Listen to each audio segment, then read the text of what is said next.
I want to welcome all of you who are joining this conversation, and that's what this will be. And what you have joined is a conversation about Providence Christian Academy's Rhetoric School, a rhetoric school that is a new venture for Providence Christian Academy, and beginning this coming year, for the 2022-2023 school year, where we will be starting with the 9th grade. And so you're going to hear from a couple of different members today of the Rhetoric School Committee, as well as the lead teacher, who will introduce himself in a future question. So what we're going to do is go through a handful of prepared questions, things that we think folks coming in and considering the school will want to know, will be interested in learning. And so that's what the conversation will be. If you have a specific question, or if you have something that you're looking for in particular, go ahead and look down in the comments. You can pause this video and look down in the comments. And in the comments, you'll see the questions that have been prepared and the rough time that each question has been answered. So you can kind of navigate that way. But this will hopefully be a 15 or 20-minute conversation on a variety of important questions. So as we begin, I'll start with maybe a broad question, and different committee members jump in as you are led. The language rhetoric school in and of itself might be new to some folks. And if you're in kind of the classical model, that's familiar language to you. So maybe just some comments about how is a rhetoric school different from a grammar or a logic school, and maybe even just talking about what the word rhetoric school means, what we're talking about in general.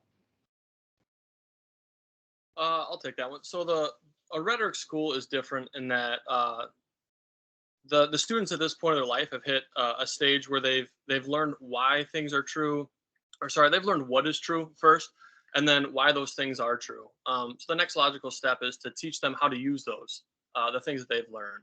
So the rhetoric school tries to teach them not just, but they try to teach them a whole worldview. Honestly, we try to teach the Christian worldview, and now we're going to expect to see the students come out and not only have a mind that's able to think, but have a good, proper attitude, the understanding of what good is, and they should be able to know how to use that in everyday life. Yeah, I would agree. I mean, then I'm Paul Jellema, so I'll be the lead teacher, at least for this year, and I agree with Harry. I mean, it becomes actually using the information that they've used, actually starting to put it into communication. How do they communicate what they know and what they believe? How do they persuade? How do they be able to stand and defend the things that they know to be true?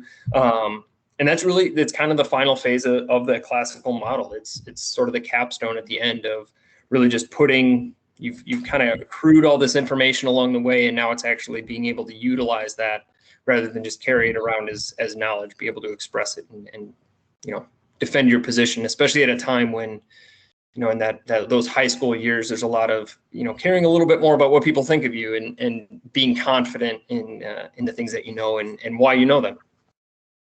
And quite literally, we want to say that rhetoric school is 9th through 12th. That's how we think about Right. Think about a typical high school relates to rhetoric school that way. The classical model uses the language of grammar school, logic school, rhetoric school. Right. And so as we talk about tonight, we're talking about kind of the upper grades of a K through 12 education. What about the calendars then, schedules? If we think about the way that the schools will operate, because Providence has been operating a K through 8 for many years now. And so as we're adding kind of a 9th grade and then hopefully adding successive years for a full rhetoric school, how will we kind of plan to operate that from a calendar and scheduling standpoint? Sure. Yeah, the calendars are going to align exactly. I mean, the times between the grammar and logic school and the rhetoric school are going to match up. Drop off and pick up times are going to be the same. The holidays and all those different things are going to be the same. There's possibility of potentially different field trips happening at different times, but ultimately the school day is going to function right on top of each other. And the Providence calendar also aligns for those that aren't members of Providence now, aligns fairly similar with the other, the other private schools in the area. So if there's, mixed families or, friends around, obviously we tend to align fairly similarly with the other schools in the area. That's right. Yep. Okay, so someone's considering has a prospective ninth grader. They're coming in. They're talking with their kid about what Providence Christian Academy Rhetoric School might look and feel like. What will a day look like? What will an average day at school look and feel like? I guess I can start with that. The average day is gonna start with prayer and devotions, as our grammar school does. So it's a time to focus on God and start our day, putting God first. And then we go into block scheduling, which is different from the grammar school.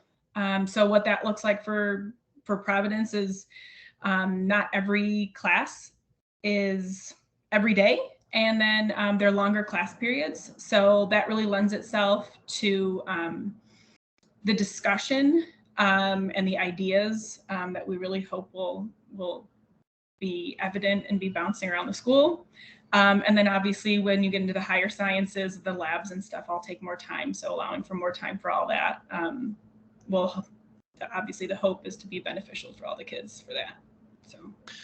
Yeah, and even walking in Rhetoric School, it's not always necessarily a classroom setting. We're in the midst of looking to redesign some rooms, but some roundtable discussions where students are sitting around a table, maybe some casual lounge chairs, where they can sit and discuss and actually learn how to kind of bounce back and forth ideas, how to form their thoughts and defend different positions as well. And that's part of what rhetoric and the classical model is turn around and creating how to have a good, solid discussion, back it up with facts, and listen to maybe an opponent to your discussion, and be able to properly listen and then defend and kind of create a back and forth, a more casual setting than just a classroom. So that'll be something neat as well. And then, yeah, at the end of every day, we'll end in prayer as well, beginning and end of every day. Obviously, we start with that. But yeah, that's one thing that I think people will see that might be different than regular high school setting as well. Yeah, I mean, that's a great place to pivot off of. And Paul and maybe Doug will ask you guys to add a little bit more. But that if we were to kind of talk about distinctives and differentiators of kind of maybe the high school experience that we all had, or ones that we might kind of commonly think of, how do we think of a PCA rhetoric school and some of the things that might be a little bit different than some of the other private high schools, Christian high school experiences in our area? For example, things like, even maybe talking a little bit more about that notion of rhetoric and classical and kind of what that means and how it comes to fruition. Yeah, I mean, I think that some of the biggest things have already been mentioned. I mean, John talked a lot about that communication side and just that conversation. I think that's just a huge portion of, the difference between a rhetoric school and more of a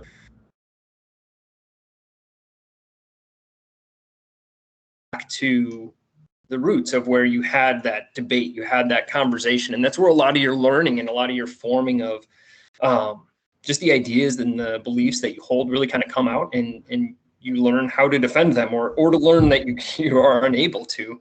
And it really challenges a lot of that. So I think it puts the students in a position where, going through a more modern high school, you're expected to know and to learn a lot of things, but you may not really understand why the things that or why the things you think you know. And then when you get out into the world, whether it's in college or into the workplace, you start to be challenged, and you haven't been trained in any of that. You don't have that stronger foundation, and that's really where the classical model kind of comes into play. Quite a bit different is really the students get challenged in that.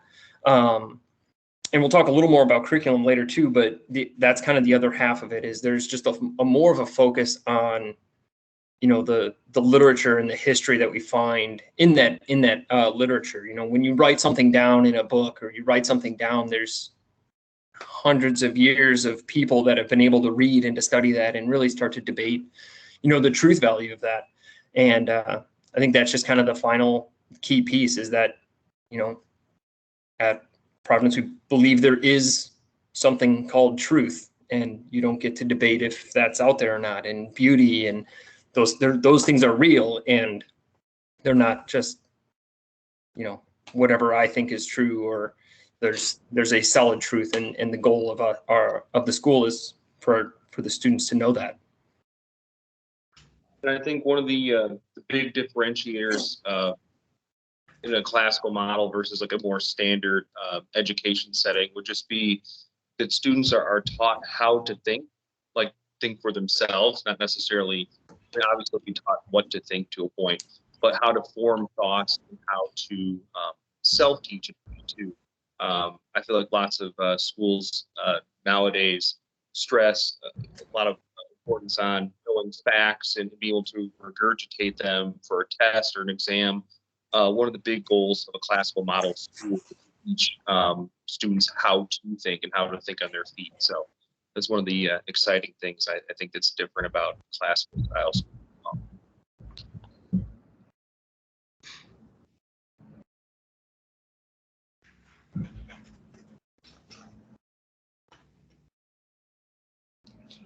I can't hear you, Dan. Sorry. Oh, there we go. Sorry. Talk a little bit about accreditation as a topic. What should folks understand? What should folks be expecting relative to accreditation for Providence and the Rhetoric School? So currently, Providence is not accredited.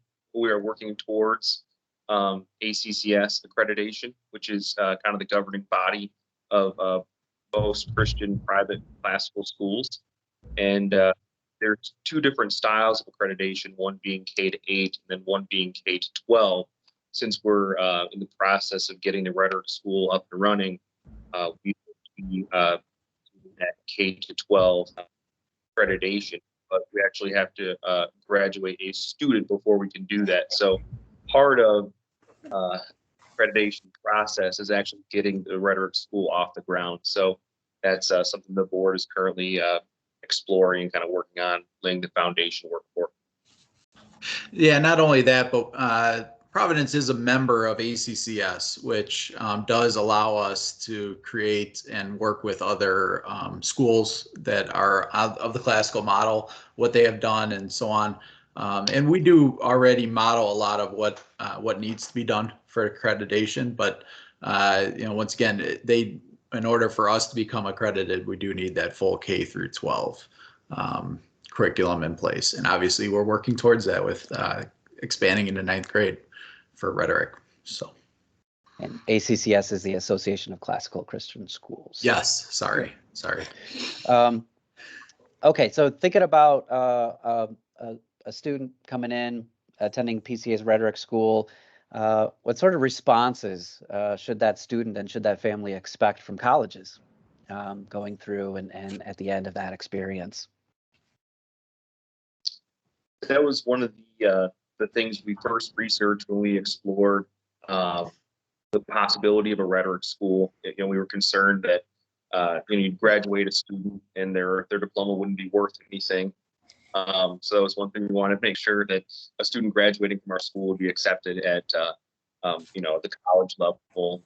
So we did some research, talking to different universities, state universities, private Christian colleges, classical Christian colleges, and basically they said that since they received so many students that are from like a homeschool setting, there is no gold-plated standard for what certifies a high school diploma. And Providence does hit all the benchmarks for like days of education, things like that, standards that would apply more like a homeschool setting. So our diploma would transfer just fine to any potential college a student would want to go to after the rhetoric school. Stats have also shown that the kids who do graduate from a classically educated school tend to I guess how do you say it? I don't want to say test higher, but I guess that is kind of the truth of it. They since they are taught how to learn, a lot of times, for instance, people who've gone through a lot of computer classes on how to code, things like that, they know a couple coding languages already, but computers change all the time. So as a new coding language comes out, they've often found that classically trained students are able to pick up on those new languages quicker than some of the students who've been trained how to actually code. So colleges are generally glad to have students, classically educated students there at their colleges.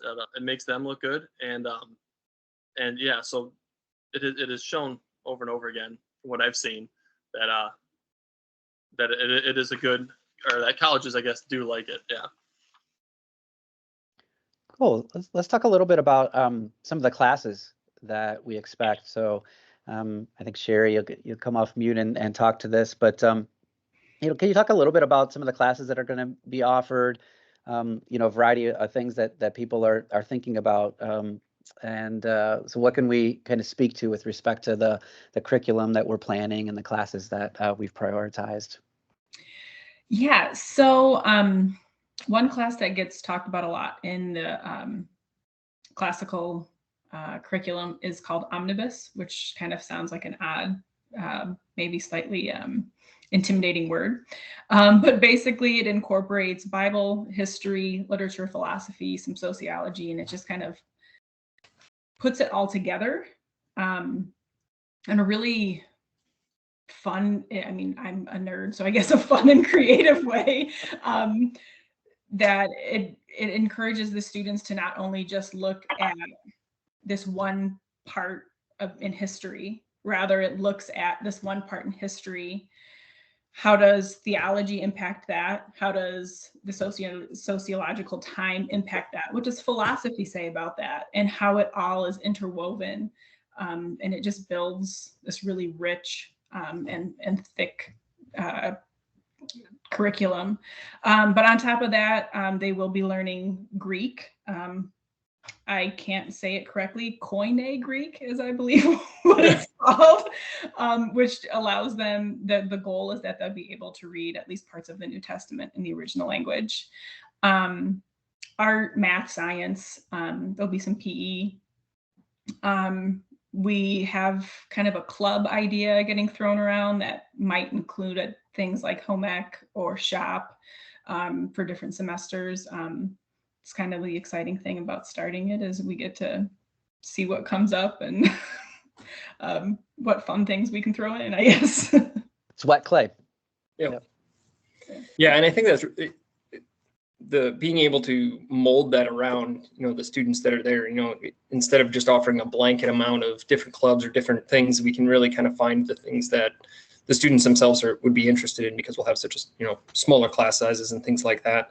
And to speak a little bit on Omnibus too, when we look at history, a lot of times history just gets removed and you study just history, and then later you study, just Bible, or you study, just philosophy. But I think, Omnibus takes that and looks at history as a whole, that it wasn't all this disjointed pieces all together. And just like we are now, it's not like everyday life is all the disjointed things, like I get to read my Bible and then I go to work and it has nothing to do with anything that I'm doing there. Or so it really presents history in more of a true fashion. And that's kind of the heart of the curriculum, with obviously science and math and art and all that stuff kind of molded in there as well.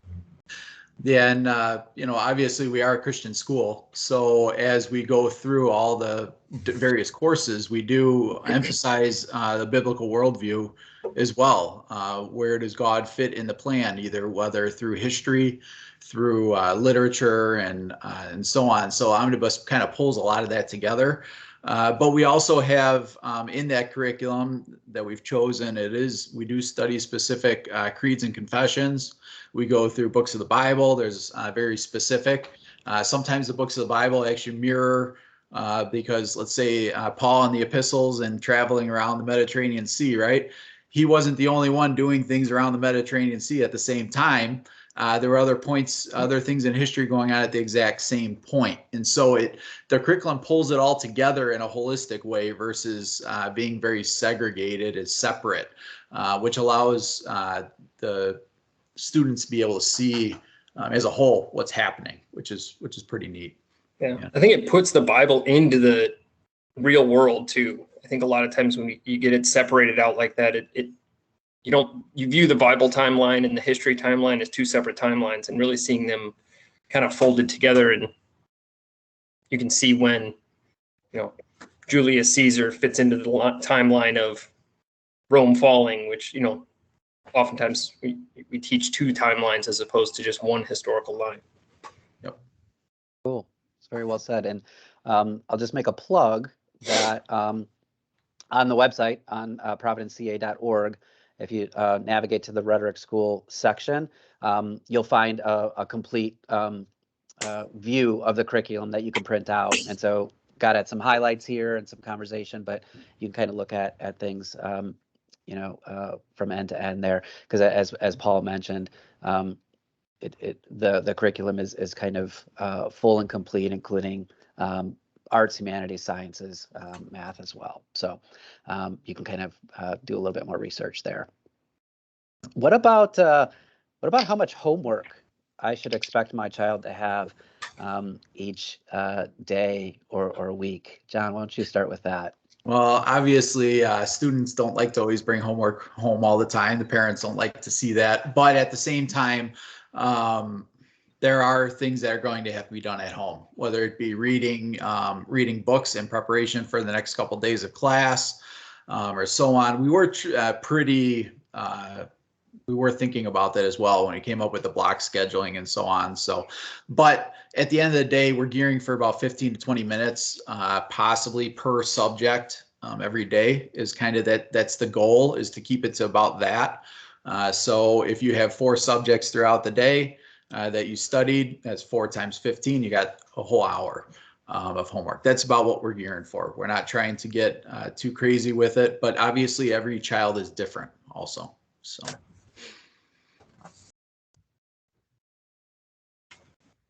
Come off mute, Harry. No. You're muted, Harry. There we go. It was really good too. No, I guess just to kind of continue that thought. The students are different, obviously, and there is a lot of reading. I know I had some struggles reading growing up. So the reading, I guess it's possible that it could take a little bit longer, but we do try strive for that 20-minute mark, I think, is what we talked about. So, and a lot of that is also made up with the conversations as well, is a real important part. So as long as these kids are getting these ideas, that's really what we want them to be getting. So yeah, we don't want to be killing kids with homework. So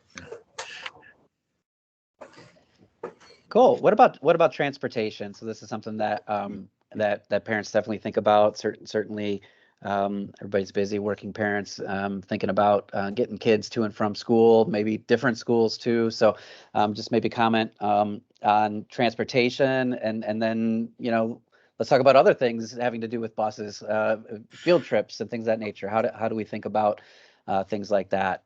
So the transportation one is a quick answer, obviously.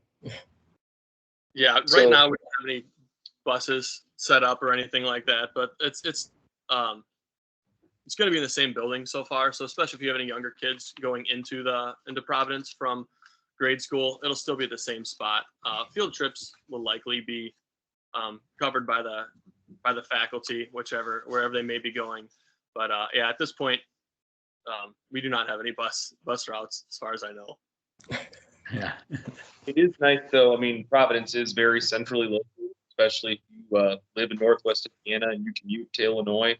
We're right on Exchange, so it's an easy drop off if you're going to drop your kids off on the way to work or something like that. Yep. It's a nice quick drop off too. It's not a 40-minute thing. Yeah, it's true. That's true. How about the physical activity side? So we've talked a lot about kind of the humanities and omnibus and some of the other things. What about PE and recess and breaks and things of that nature. Yeah, so I mean, PE is definitely something that we're trying to keep into the curriculum. We're even working on an extra space too, where there can be a little bit more, I don't know, free activities and things like that, where you can get some movement. So it's not just locked up in in the school the whole day. Some of the other things that we utilize, and we see this in the logic tool as well, but even utilizing outside is sort of classroom space sometimes when that makes sense too, is just to get outside of the classroom. And I think that's even helps in the thinking process, just to be able to kind of get outside of the four walls, and just being up and moving around. I mean, we've kind of touched on it a couple different times. It's not a traditional classroom setting where there is, it is a little bit more free to move around, and you got to stand up and move. Obviously there's times when that can't happen, but I think that PE portion of things is definitely going to continue to be an important, working not just the mind, but making sure that if your body starts to fall apart, obviously it becomes way more challenging to think well. So.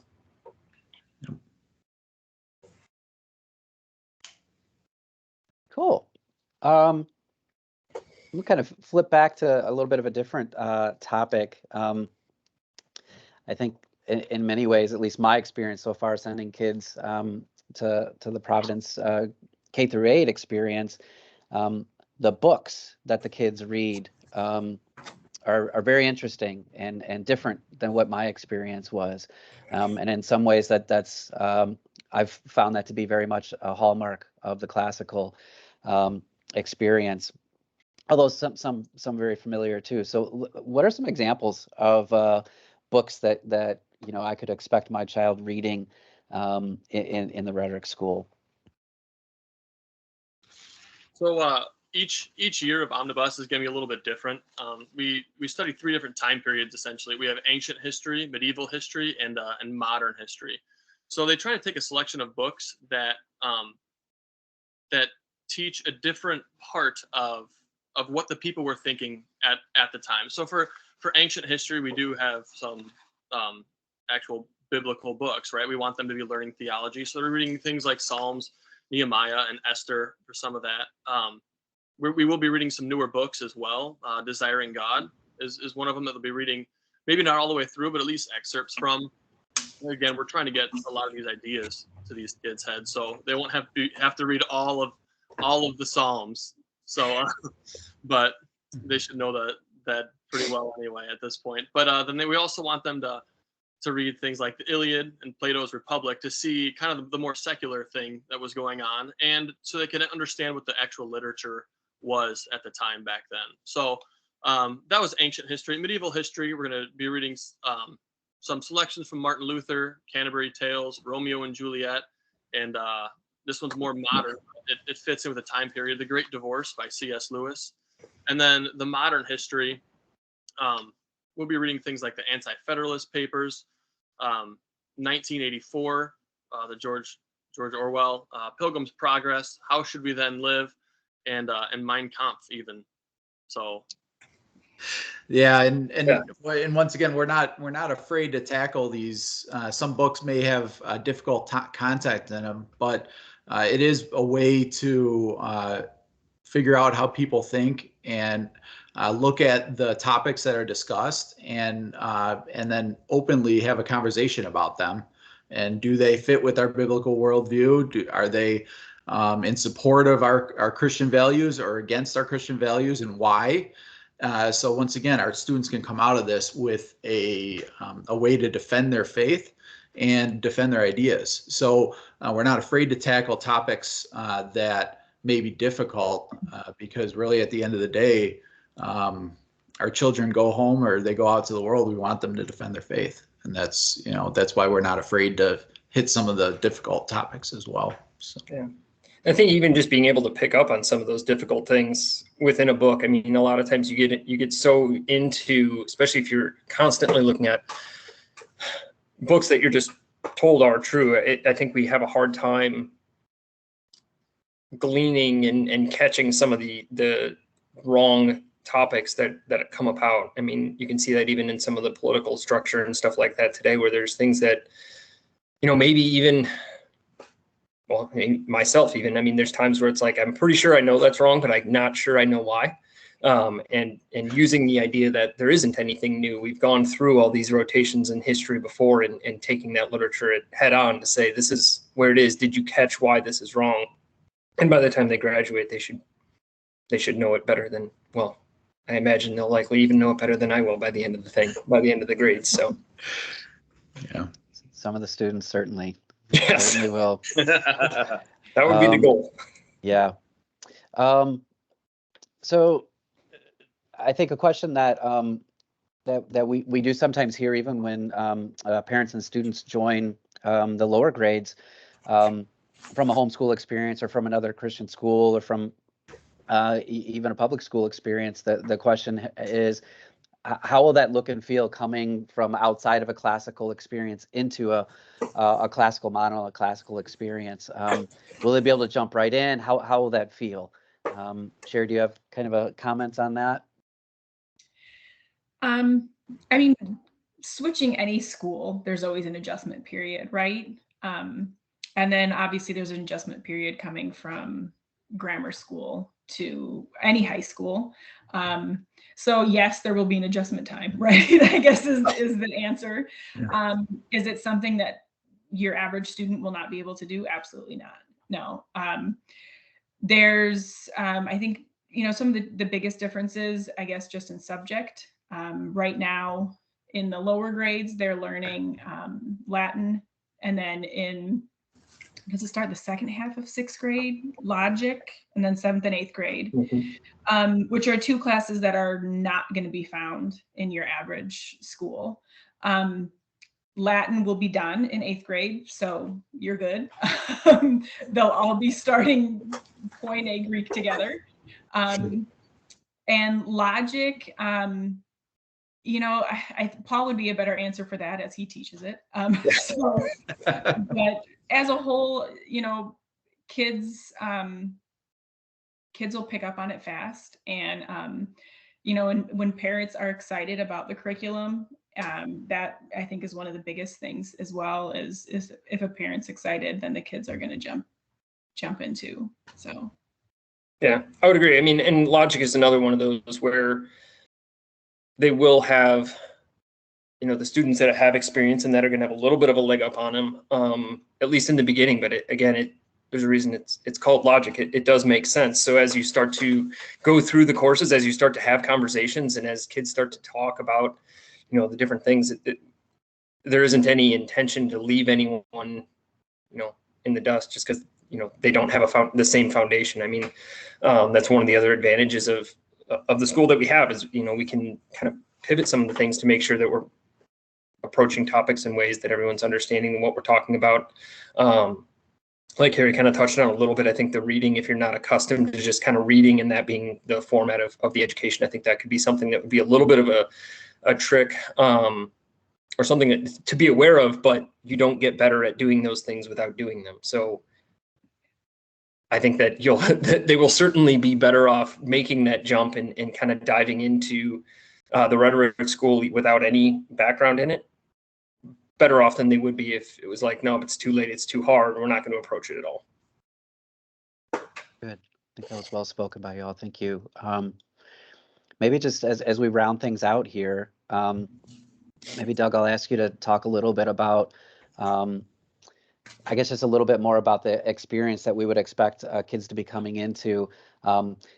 Class size, combination, of grades, interaction with the grade school. Like, what will that look and feel like for a student kind of coming into the rhetoric school experience? So as far as that goes, rhetoric school is going to be very competitive with a high teacher to student ratio, especially at first. I think right now we're going to be in the single digits for at least probably the first couple years in terms of class size. I think that's a reasonable estimate. To kind of bulk up the feel of the school and to be efficient with our staffing, we'll combine 9th and 10th grade together and 11th and 12th together. So they'll be learning the same subject matter at a different level. So that'll kind of help the feel of the school not be so lonely. But as far as that goes, we do that with our grade school as well, and it goes very well. I mean, all my school age children attend Providence. And, that was one question kind of coming into the school that I had for myself was just, how's that going to look or feel? Because, I went to a larger Christian school, and, we didn't share grades like that. And it's honestly great. All the kids, I feel like, in the different age ranges kind of spend more time together than they would otherwise. And I would think the same thing to be true for the high school as well. So, Yeah, and yeah, even combining grades. If I think back to my high school, grades were combined. Certain classes were combined based off of schedule. You'd have freshmen and sophomore, juniors. They would be taking the same class at the same time just because of how scheduling was. Maybe depending on what track of education they were on. Biology had some freshmen and then some sophomore at the same time. So it's combining classes really isn't unheard of, especially as you get into higher levels of education. Cool. Okay, so that's a good, robust conversation. We'll end this session there. As you could probably see, this group is pretty excited, and so sometimes that excitement translates into way too much. Yeah, just a lot of explanation and conversation. So I think that we're very enthusiastic about where the Lord is taking this, and we trust in the Lord's guidance, and the plans that we make and even the answers that we gave today, we know are in His hands and not ours. So, but we hope this was helpful, and there's many other ways that you can ask questions that are unique to you that you didn't hear answered today. So we'll put some contact information alongside this video. I'd also encourage you, again, make another plug for the website, providenceca.org, where you can be directed to this committee, as well as the lead teacher as well, Paul Jellema, and you can follow up with detailed questions there as well. So that's where we'll end it. Thanks for watching, and we hope that this was helpful.